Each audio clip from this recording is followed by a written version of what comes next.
Hello, everyone. Welcome to the 21 Hats podcast. I'm your host, Lauren Feldman. 20 years ago, Bo Burlingham gave a name to a feeling a lot of business owners had struggled to articulate. In his book, Small Giants, Bo profiled companies that had chosen not to chase growth at all costs. Most were bootstrapped, owner-operated businesses that cared less about getting big than about building something enduring, meaningful, and excellent. They weren't anti-growth, they just wanted growth to be intentional. And for many owners who read the book, the reaction was immediate. I thought I was the only one who felt this way. Out of that recognition grew a community, and eventually an organization, led in large part by Paul Spiegelman, whose own company embodied the Small Giants philosophy. With Bo's encouragement, Paul launched the Small Giants organization 15 years ago to connect owners trying to build great companies without sacrificing culture, independence, or quality of life. At our recent 21 Hats Live gathering in Cincinnati, we explored where that movement goes next in a brainstorm session with Jean Moncrief, who took over leadership of the Small Giants organization last year. Jean, who's from South Africa, lives in Zurich, but is moving to the US, brings both momentum and candor to the role. He recently led his first Small Giants Summit in Detroit, which attendees, including me, praised for its renewed energy and sense of purpose.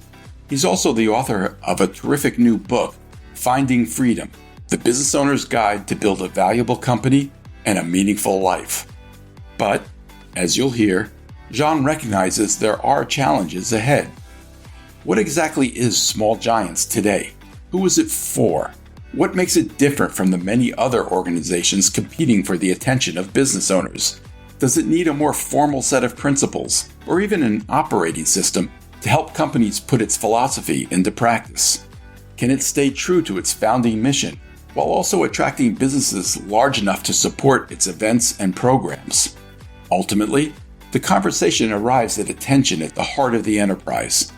Can the Small Giants organization itself become a sustainable, profitable business without losing the values it was created to protect? In other words, can Small Giants become a true small giant? As usual, this 21 Hats brainstorm is facilitated by Chris Hutchinson of Trebuchet Group. It's brought to you by Newbridge Studios, which helps companies, creators, and causes connect their stories to the bottom line, and by Grasshopper Bank. Before we get started, I've got another segment of my ongoing conversation with Chris Tremont, who is Grasshopper's Chief Digital Officer. I asked Chris whether he's found that business owners tend to have misconceptions about digital banking. Here's his answer. Are there misconceptions that people have about digital banking? The first one would be kind of that, are you a real bank? And that's a valid question. And for us, the answer is yes. We are a nationally chartered financial institution. We're a member of the FDIC insurance program. And so that's one thing that we hear. Another would be, you're a digital bank. That means there's no access to, are there people that work there? Can I get in touch with somebody if I have an issue? For us, we can put that misconception to rest because the answer is we do have support available a number of different ways. A third might be, do you have the full breadth of products and services that my business needs that I might get from a traditional bank? And again, that is a valid question. And what I can say is what we've worked hard over the last few years at Grasshopper and listened to our clients around what they need to provide a full breadth of lending, depository, and payment solutions. One of the things I've heard from owners is that they feel they face a trade-off. If they want the ease, simplicity, and speed of applying for a loan digitally, that means they're going to have to pay the nose for it. Is that what happens at Grasshopper? No, we have created our organization as a digital bank focused on serving the business community, where our whole goal is to provide a great customer experience. Part of that is we're not going to live and die by nickel and diming on fees on products. And we're also able to, by not maintaining a large physical branch or store network, we can pass some of that savings along to our clients. And that can show up in better loan rates for those that qualify, or better depository rates for those that want to keep their deposits with us. So we actually can pass some of that along. And so that efficiency that we're able to use technology on the back end, whether it be AI enabled or just better processes and technology to move through the process more streamlined, allows us to be really competitive with our pricing. Would you say your rates are competitive with traditional bank? I would say our rates are very competitive with traditional banks. We're very competitive on the loan side. And then I would say on the depository side, the yields we offer on our checking and savings and money market accounts are well above the national average. And with the usual security, FDIC, that kind of thing? Correct. So with deposits, we are a member of the FDIC program. So with us, your funds are secure up to the FDIC allowed limit.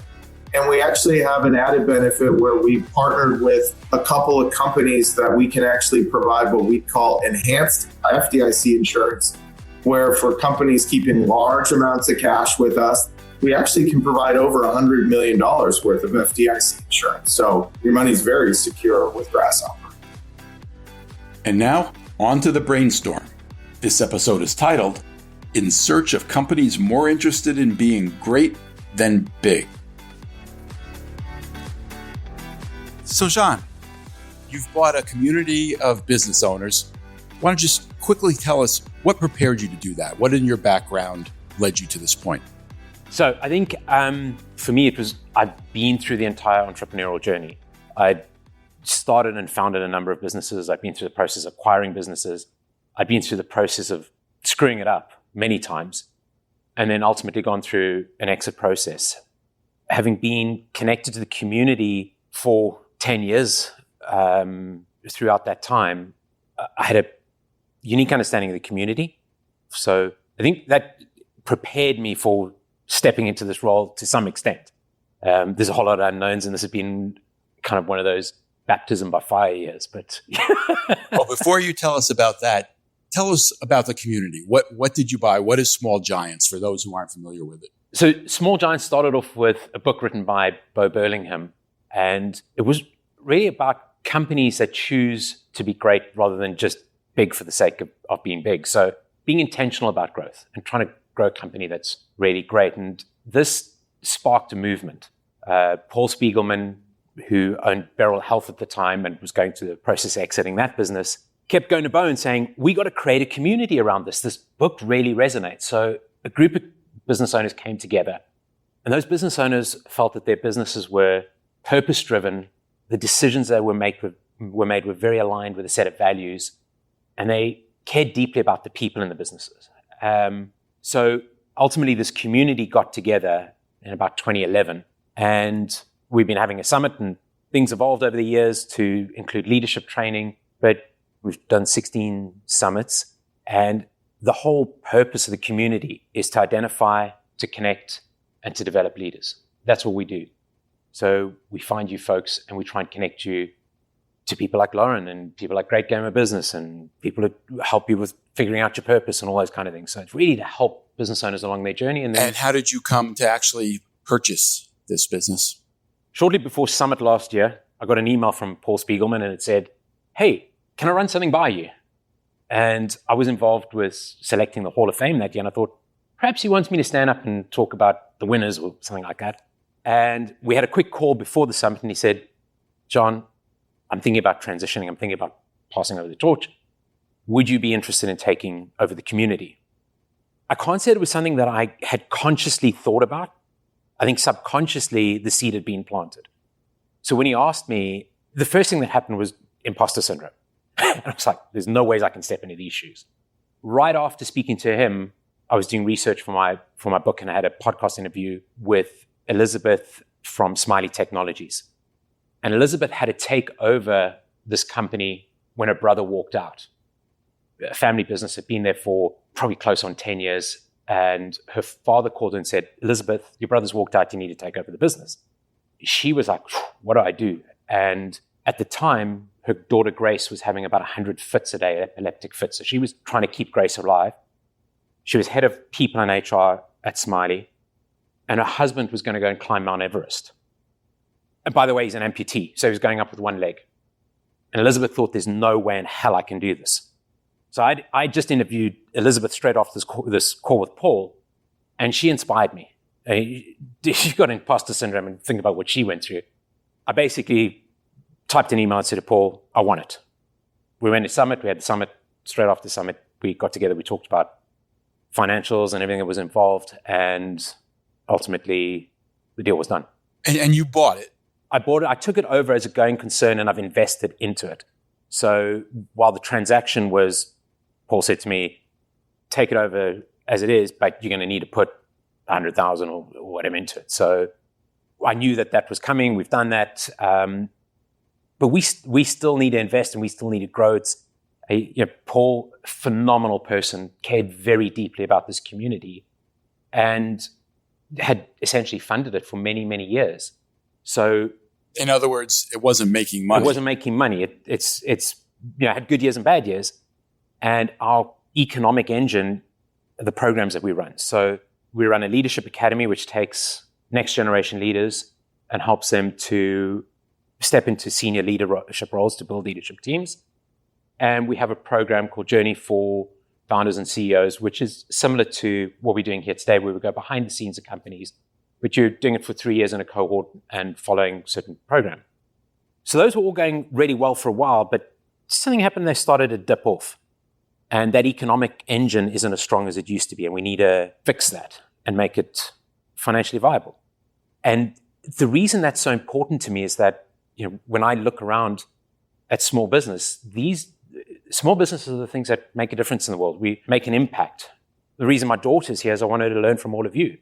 As a young person coming out and trying to figure things out in her life, these are the people I want her to learn from. And these are the people I think a lot of young people should be learning for. So when I close my eyes, I see these beacons that are small giants around the world, your businesses, lighting up the world. And I feel those ripples when I walk in a company in Germany or Munich, or companies in Italy, or companies in Peru. I mean, small giants had a good relationship with Forbes for many years. And we still have Forbes small giants across Latin America, into Japan, into Italy. So those ripples are there. It's just, how do I kind of keep growing the impact that we have as a community? Do you have a vision for how you're going to do that, or are you in the process of figuring out that vision? I think parts of the vision are there, but I'm a kind of glass half full kind of guy, and I don't know everything. And I'm surrounded by people who have been in business for years and years, and there's so much wisdom in this room and in the folks that I work with. So I'm open to listening. There are pieces of that idea.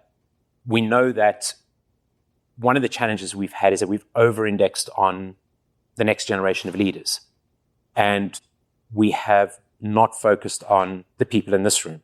So what was happening was our room full of next-gen leaders is getting bigger and bigger. Our room full of CEOs and founders is getting smaller and smaller.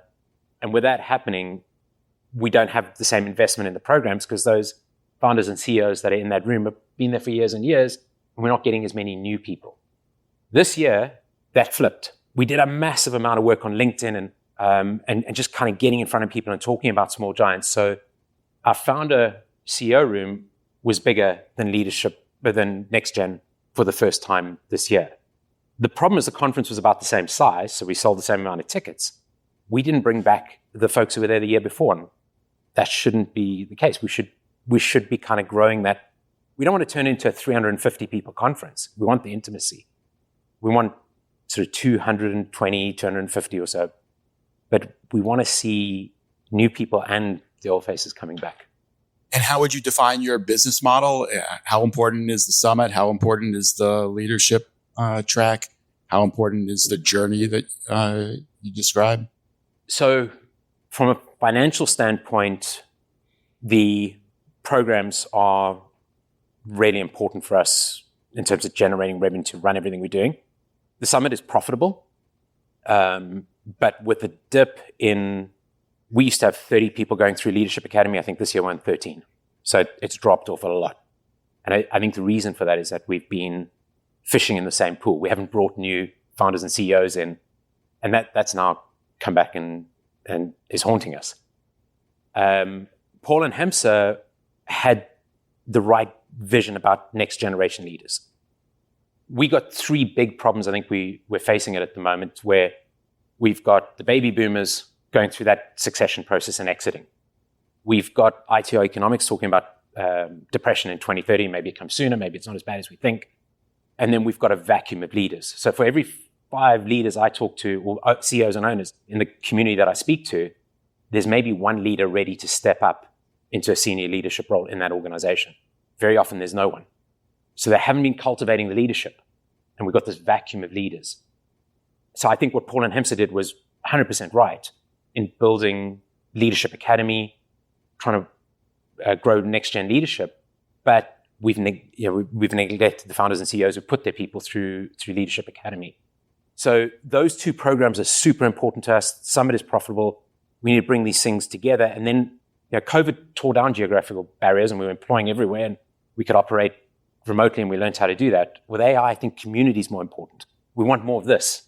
And this is going to become part of the model going forward. Pop-up dinners, getting together more often between Summit is something that we're working on right now, and we'll support that. Courtney's working on putting circles in place to kind of support some of the stuff that goes in between. But what we're hearing is we want more community get-togethers. We want more time together. So we've got to figure that one out. But you don't charge people to be a member in the Small Giants community. No, we've always, this goes back to Bo. He wanted it to be open to everyone. So I think we'd keep that. We've got a lot of very small micro businesses coming in. And fortunately, we've got folks who have gone through building and selling their businesses who are now, we had a table for Tiny Giants this year. And we had a founder and CEO who had been through that whole process and sold the business, kind of facilitating that. So we want to keep it open, but equally, as we think about making more programs available for some of those smaller businesses, and even for some of the bigger businesses who are putting people through our programs, they want to go deeper into the organization. So part of what we're looking at is putting in place sort of micro courses or workshops or whatever that they can access. And that would look at as a revenue stream. I want to open this up to questions now. Thank you. Who's got a question? Paul. I'm Paul Downs Cabinet Makers. What is the target demographic in terms of industry size, revenues, and can you just tell us a little bit about who are the Small Giants at the moment? So I would say there are a number of different industries, but probably majority are kind of the unsexy traditional things, manufacturing, lawn care, rather than tech. So we've got a lot of bootstrap businesses who've created traditional businesses. So a lot in the kind of Midwest, some over Connecticut side. Denver's another hotspot. But manufacturing, food services, some tech businesses. Sweet spot is probably kind of 50 odd employees to 250 employees, 5 million to 20 odd million. So when you kind of get to that stage where you've built something that is going over 10 million or whatever, you start turning to Tugboat. I think a lot of the folks in the community who've got bigger businesses have gone from maybe 3 to 75 million, are now kind of heading over to Tugboat and thinking about another way and being around for the long term. I think there's a couple of other answers to your question. Basically, if you look at the journey that we all go along, there are times that we need help. So for me, it was growth. I was late 30s, I guess, when I came to Small Giants, and I was struggling to figure this stuff out. I felt alone, trying to figure out what I was doing, and I lent into this community. And I think there's a chunk of entrepreneurs who get to kind of 35 to 45, and they suddenly realize that they don't know it, or they mature a bit more. They're not as gung-ho as they were sort of 25 to 35. So that is fairly common. And then as they get older, there's a problem with succession and transition. So we see folks coming back at that kind of stage. And I think there's sort of times where people engage with the community to solve a problem. What I did when I took over was I rang up loads of people that I'd kind of been with over the past years who weren't there anymore. Like, why are you gone? What happened? And very often it was, we got what we needed out of the community at that time. And we've moved on, and it was great. And maybe you'll see us in the future, but we kind of got what we needed. Does that cover? That's the beginning of an answer. I would be curious about how these people were recruited, and also who do you see as competing for those owners' attention and time? Not just who are your competitors, but what would prevent them from dedicating some time and attention to your group? Yeah. The book is still a big part of the recruitment. So Bo's books, particularly Small Giants, if I look at stats, a lot of the folks have downloaded the first chapter, and then we follow what happened. They kind of come into the community. Increasingly, the amount of work we've done on social media, LinkedIn, is showing results. We run LinkedIn campaigns that are bringing in, we kind of went from no marketing to now 20 new people joining the community a month. The challenge is that those businesses aren't always ideal. So we've got a bit of work to do on that. So to some extent, Tugboat is a competitor. Certainly, like Disney programs come up. So folks are sending their staff to learn customer service and all that with Disney. Zingerman's, great game of business. To some extent, when you think about it in terms of Coca-Cola and Battle for the Throat, as a small business, where am I going to spend my money and what's important to me right now? So we might be investing in a coach with EOS. We don't have time, additional resources to put with Small Giants Leadership Academy or training, or we want to go to these two conferences this year. We can't afford to do the Small Giants conference as well. So there's that competition, but at the same time, we work very closely and cooperate with Zingerman's, with Great Game of Business, with EOS. So who coined the term earlier? Was it Jack? Competition. There's a lot of that. Who else has a question? What is your social media strategy, and how are you using that to target your ideal customer? Fundamentally, it's around awareness. We want to build an awareness around the community. So there's, I guess, two key parts to the social media strategy at the moment. One is myself as key person of influence, which Paul never really wanted to do. So how do I make sure that I'm out there and building myself up as a key person of influence in the industry, in the space? So that means not just social media, but getting out and speaking more, getting all that stuff onto social media, putting it out, podcast, all that kind of stuff. So all of my stuff out onto social media, engagement on LinkedIn, all that kind of thing, book done.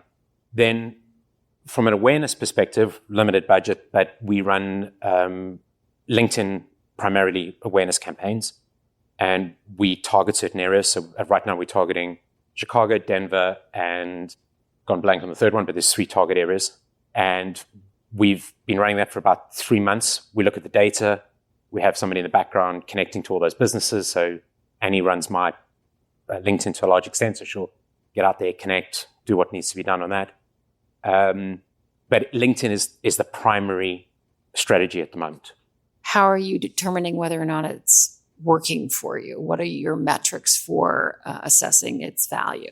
40% new people at the conference this year, but we didn't bring back the old. So we did a phenomenal job. Like, we looked at all the data around the connections and everything that's been going on and how we attracted new people.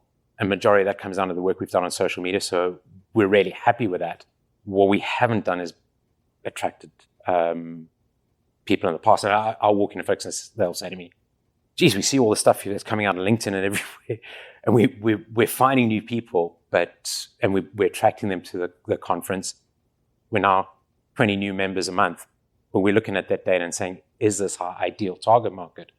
Which is the business owner who is looking at kind of navigating that stage where I need to build a leadership team, because that feeds into our programs. We do get a lot of very small micro businesses, which we'd love to help, but they're not the ideal customer. You just referred to members. What's a member? So members is pretty much anybody who comes in and joins the community. Does that mean attending an event? Yeah. So whether it's a virtual online event, so the first thing is sign up. We then will kind of try and schedule a call with them, have a conversation with them. So they'll go into a normal marketing thing, but we want to have a conversation with them and just connect over coffee, so to speak. And then we tell them about the programs. Typically, we'll want them to get to a summit first, or to a pop-up dinner, or to something of that nature. And most time, once somebody's attended the summit once or twice, they will look at putting people into the program. Who are you? I'm Michael Russo, creative director at Brand Russo Agency. Not to put you on the spot, but you mentioned some competitors earlier, and I think a lot of companies, we talk a lot about the why. So if you could give me your why, and some people call it a brand promise, your elevator pitch, whatever it is, I run to you and you're trying to tell me why I should get involved with your organization. I mean, my personal why has always been around entrepreneurial freedom. So, I was talking to everybody earlier, the Little Shop of Horrors was what my business was like. You start off with this cute little thing, and it's kind of, let's nurture and grow this. And before you know it, it's like, feed me, John, feed me. And I tend to obsess over what I'm working on. So it cost me a marriage. And then more recently on the way over here, just before I left, my partner said to me, hey, where am I at the moment on your top 5 kind of list in terms of priorities, which made me think as well. This is your partner in life you're referring to, right? At the moment, yeah. Seen him if she's listening to this. So my whole thing is about helping entrepreneurs find freedom. I'm not that good at it half the time. It's probably why I do it. Small Giants, for me, is helping those leaders and business owners who realize that they need help to create something that gives them whatever their definition of freedom is in life. And I think the difference between, if you ask me about the difference between us and maybe some of those other businesses, we are a for-purpose business. We're an L3C, so we put purpose before profit, but we know profit is important. That's why I'm talking to you folks, because it gives us the ability to do that. And our goal is to connect you to what you need to run your business. And that might be connecting you with Ari, saying, go and figure your purpose out with Ari. So it's more working together than sort of competing with them, I suppose. How do we work that out? Maybe I'm too idealistic. Matt Pardick, Harbor Wealth. John, what would you define as the biggest threats? What keeps you up at night with taking over this business? Aside from the financial stuff and all that, like the bigger threats, and Lauren's emails that come in the morning and say MBA programs and then all of that are dying. I'm very lucky because I have a great team and a very supportive community. So that's fantastic. The thing that keeps me up at night is screwing this up. We got 6,000 companies in our database who touched us over the years, and they're all over the world. And unfortunately, we only got a small group of people who are super active. So I need to grow that. But what keeps me up at night, what I'm scared of is failing at this. I'm scared of screwing something up that's been around for 15 odd years and it's helped businesses around the world. And I guess when Paul asked me to do this, he probably took that into account, that he kind of had some faith in me, but that's what keeps me up at night is screwing this up, honestly. Making the wrong decisions. Hi, David Barnett. I help people buy and sell businesses. Jean, how many more new members do you need each month or each year in order for you to achieve your goals? That's a really interesting question. I think what I need is more Small Giants. So we've got some companies in the community who are those exemplar Small Giants. Textmall, Tasty Catering, Venturity. They show up all the time. They're involved all the time. Rob Dubé from Image One and the Image One team, and they support us all the time. With money, they're sponsors. With sponsors, with just everything they give in. Carl Ericsson's and Atomic Object. I mean, there's so many of those great companies, but the pool has stagnated because we don't charge for membership at the moment. It's about making sure that whatever we're doing on social and whatever we're doing in terms of me getting out and talking to people, and that is attracting the right kind of companies to the community. So I think your questions are, okay, how do we go back and all this data and everything that we're doing and the leads that we're generating and the community members that are coming in and make sure that what we are doing is actually bringing in the right profile? I don't think he asked how. He asked how many. Yeah, so 20 members 20 new a month at the moment. Will that be enough? If we're attracting the right folks, that would be enough. Yeah. If you only need 20 new people each month that are the right people, is marketing really the solution, or should you be trying to do sales? We're going to build a pipeline first. Ed Simon, Giant Industries. Can you explain to me a little bit how the structure of your leadership team is at Small Giants? I don't quite understand. It sounds like you're doing a lot of stuff, like maybe more than 21 hats. So I'm just kind of wondering, how does it work, or who all is involved? Katie runs all our programming and is phenomenal. I don't need to worry about that. So she pretty much sort of deals with all that. Bridget runs all new member onboarding and kind of all the finer detail and making sure that's done. Annie does all of our email marketing, content. Courtney, social media, podcasts. What we don't have and we've been looking at is a salesperson, but we've been fishing in the same pond for so long that we don't have any more fish there, so to speak. So we need to bring some fresh fish in. And that's at the moment, if I missed anyone, Nikki runs so I've got a virtual assistant and she runs my life. She has the keys to the bank. I've worked with her for 5 years. I had to learn to delegate. I own part of a marketing agency, Stoica, in Europe. They run all our marketing, sort of the other stuff. We have another agency, Winbox, who run all our LinkedIn marketing. So we've got a core team, small but mighty team, and I'd love to keep it that way and leverage AI more, which we do. And then we've got partnerships with the community and non-community businesses that we work with.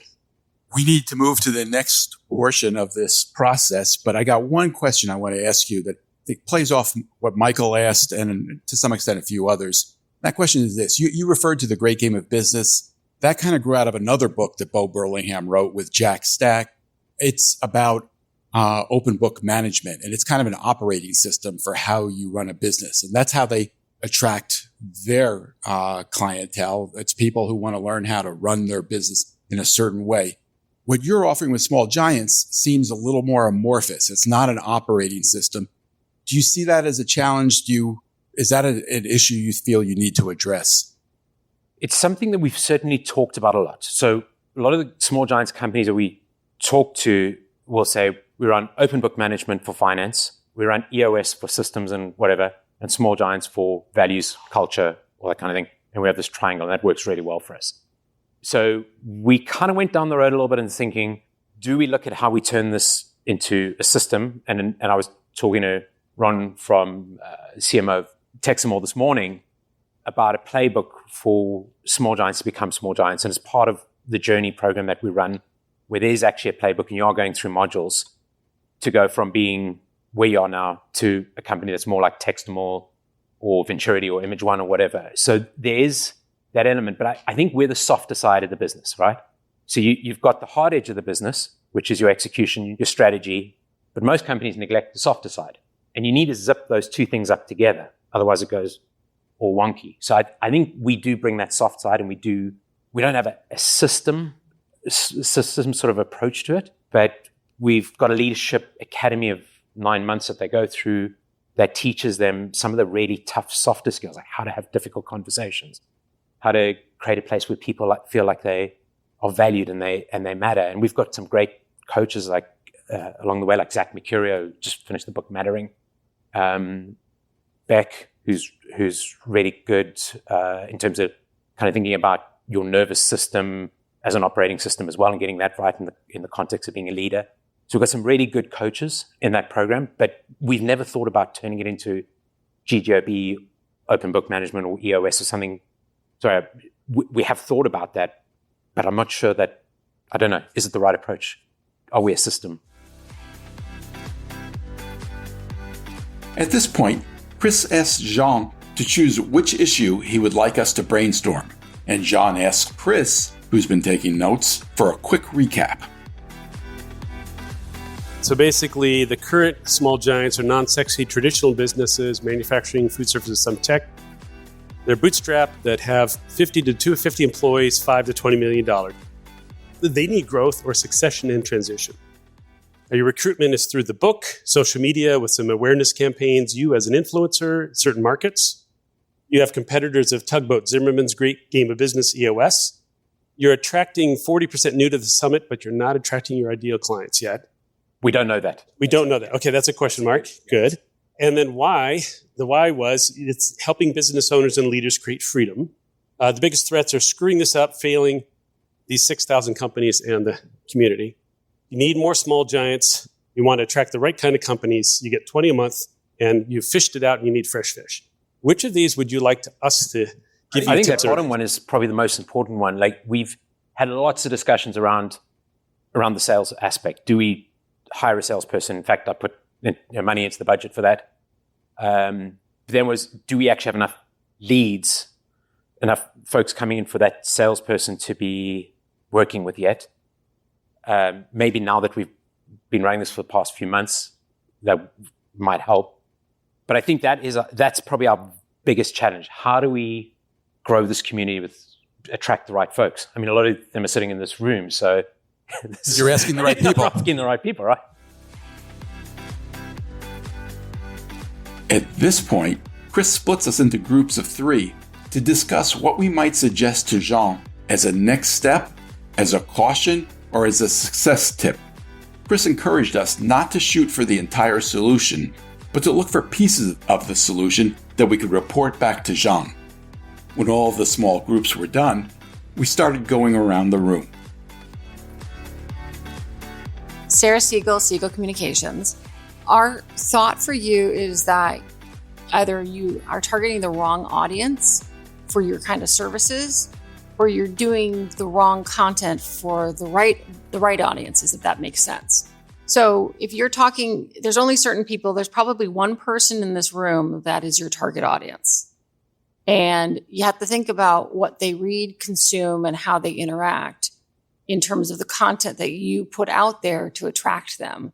And based on what you said, I have recommendations on how we think you should go about doing that. For example, starting your own podcast as a prospecting tool. Runs. Okay. Sponsoring panel discussions at larger conferences where you're talking to the panelists that may be your eventual target audience. And the third is creating intimate dinner gatherings. We do. In the cities that you happen to be, because those folks that you're targeting aren't on LinkedIn. I mean, they're on LinkedIn, but they probably have somebody managing it for them, which is what I do. Why do you think there's just one business in this room that's in his target market? I mean, revenue of 5 million and above, 50 to 250 employees. Yeah. There's only one person in this room that's that. But you have lots of people who go to the summit who have revenues of less than $5 million. Yeah, and we got a lot that are 7. And are you okay with them coming? Is that? Yeah, I think what maybe has crept in is a lot of coaches. Marketing agencies, funny enough, come in wanting to get business, I think. So coaches, we're trying to deal with that because otherwise, you kind of have folks who are coming in to try and sell something. We're trying to avoid that. You folks don't want to be sold to while you're attending a conference, particularly. Marketing agency wants to respond. Oh, I do. Michael Russo, Brand Russo. No, definitely not sold to, but educated and being made aware of opportunities. Yes. Yeah. So yes, however you do that. Yes. So the companies are typically 50 to 250. So that's kind of the sweet spot. When they hit 20 or so, they're starting to think about leadership teams and how they educate their leadership team. But our program is $12,000 for a 9-month program, and to send your whole leadership team through it as you develop expensive. So they will send maybe kind of 1 or 2 in 1 year, another 2 in the next year, and then build the team of that. So as they get to 50, from 50 to sort of 200, it works really well. A bunch of hands have gone up. Shanna Mann, Central Virginia Prep. So we looked at probably your closest competitor being Tugboat or GGOB, both of which have operating systems and IP, basically. Yeah. And you guys have a 20-year-old book. And the original founding team has moved on.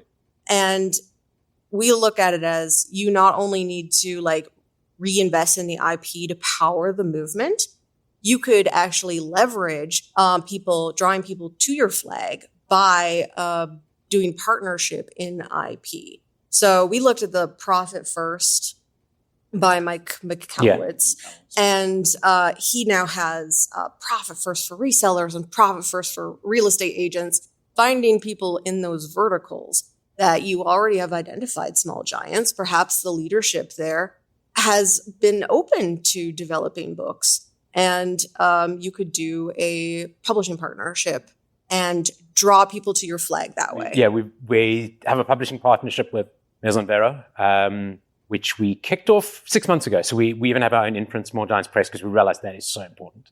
That's who published your book, right? That's who published my book. We've got a couple in the pipe, and we've got one author who's just signed to kind of launch it, and we're working on developing those partnerships. There are strong and enduring partnerships with Great Gamer Business and Open Book Management, EOS, a number of those organizations. But I think there's also this competitive kind of partnership thing going on where for a long time, Great Gamer Business and Jack has talked about developing programs like ours and taking and developing that for Great Gamer Business. They've never got to doing it.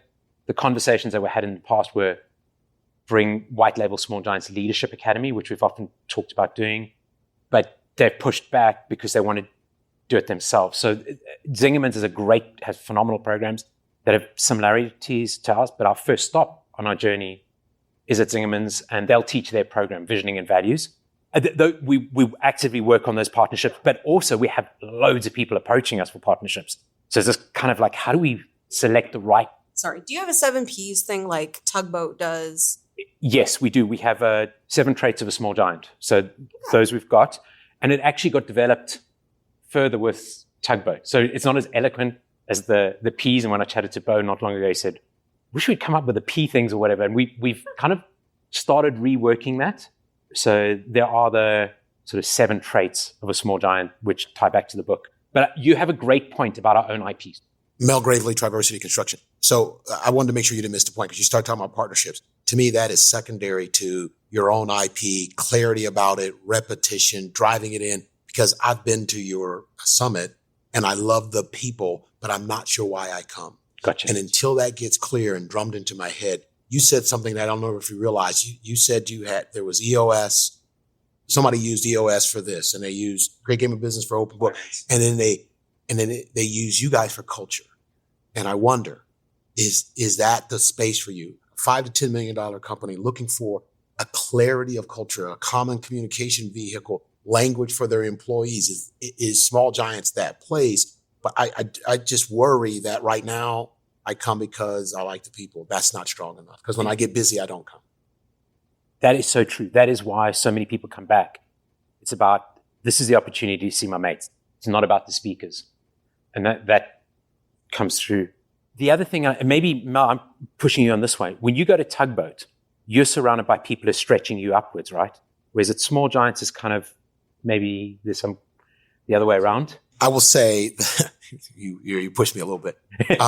I go to Tugboat and I am anchored by the 7 Ps. The Gotcha. Conversations are all coming right back to the 7 Ps. All the speakers, all the conversations that happen over beer and at dinner are all lined up with the 7 Ps. Yes, it is true that we are mid-majors at best in that group from a size and complexity standpoint. But I still believe there's a lane for clarity of that IP and aligning your messaging back to it. Clarity of IP. Do we get that? I want to give you a chance to address one more time. According to Sarah, the impression that has been gained in this room that most of the businesses represented here are not in your target audience. Is that how you feel? I don't know the size of most of the businesses here. Most of them are below 5 million. I mean, we've got 6,000 folks on our database, 6,000 companies who come through over the years. And a massive portion of those are under 5 million. And a lot of them, and maybe this is something that are asking us for programming that's more affordable, that they can sort of get their folks through to become more like a Small Giant, asking for more playbooks to do that.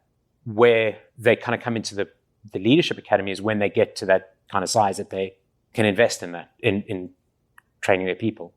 And maybe we've missed something there. Hi, Jackie Russo with Brand Russo. So I think it starts with surveying your 6,000 to ask them what they need and want. But if we're talking about the level and quality of the programming and the price of it, and if you look at those 6,000 companies and most of them are the size of us, then having more gateway drugs to build them up to that. I recently just signed up as of like 10 minutes ago and I got the welcome email. Thank you for that. And at the very bottom in a PS, it said, hey, there's this virtual meeting next month. Where's the thing I can buy? Like get me to the resources, get me to a library, get me to the community, which is a Slack channel, get me to something I can buy. I just signed up for something. Yeah. But there was nothing to buy. You're working on the community, right? Community's in the works, but this goal for this quarter that we are at a summit, and the priority is go back to these automations that we've got and figure them out. So that's really good input for us right now because we had the marketing meeting on Monday to figure out all the priorities for this quarter, and that process is on it. Lisa Woodruff, Organized 365. How would you define a tiny giant? That's really good. I think sub 1 million at the moment is kind of where, so companies that are not startups per se, they're generating revenue. They're probably around 400K a year, 500K a year.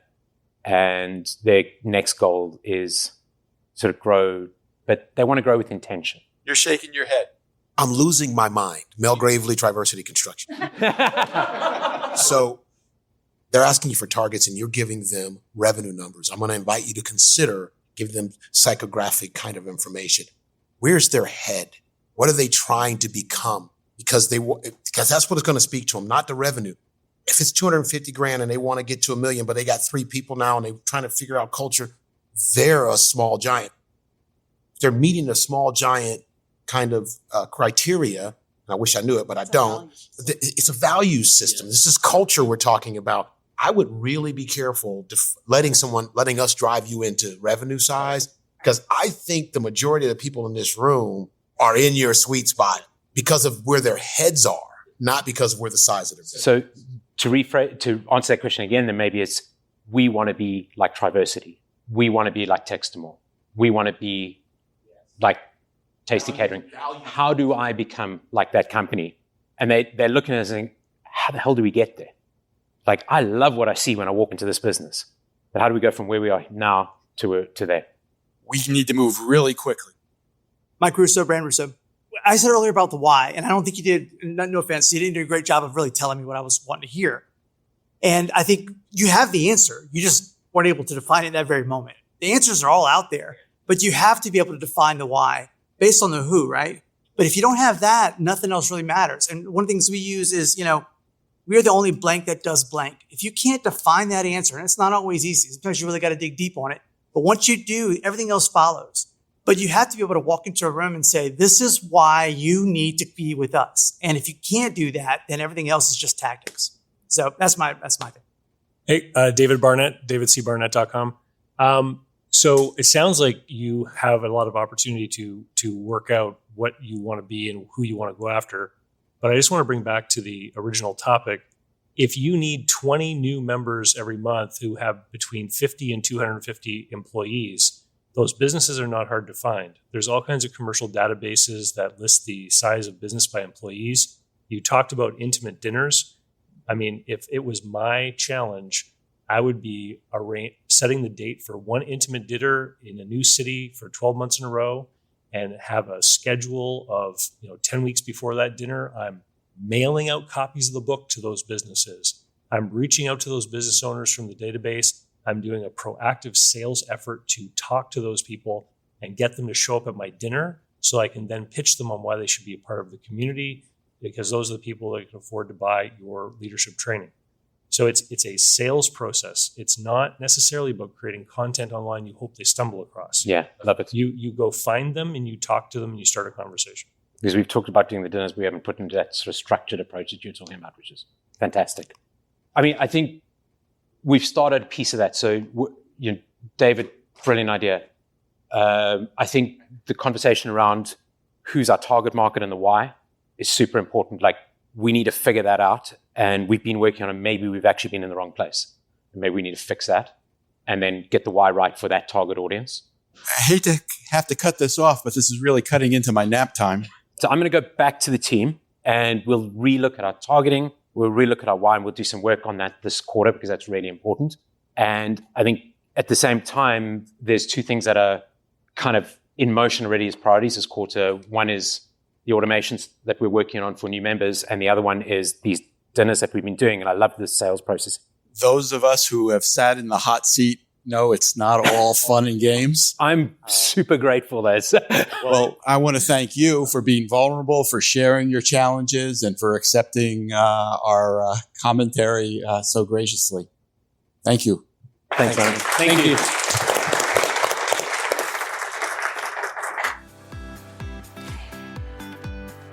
One thing before you go. Everything we do at 21 Hats is created by entrepreneurs for entrepreneurs to help us all learn together. If you get something out of listening to these podcast episodes, consider joining the conversation. You can do that by joining the 21 Hats Sounding Board, a Slack channel where you can tap the wisdom of a very smart crowd, or by becoming a founding member and joining our monthly Zoom forum, where you can be part of conversations much like the ones we have on the podcast. You can sign up for both by subscribing to the Morning Report. If you have any questions, you can email me at lauren@21hats.com. And if you get something out of this podcast or out of the Morning Report, please tell a friend, tell an enemy, tell Tell every business owner you know. Your word of mouth, owner to owner, will always be the most effective way to build this community for all of us. Thank you. It means a lot. This episode was produced by another entrepreneur, Jess Stuberon, founder of Blank Word Productions. Thanks for listening, everyone.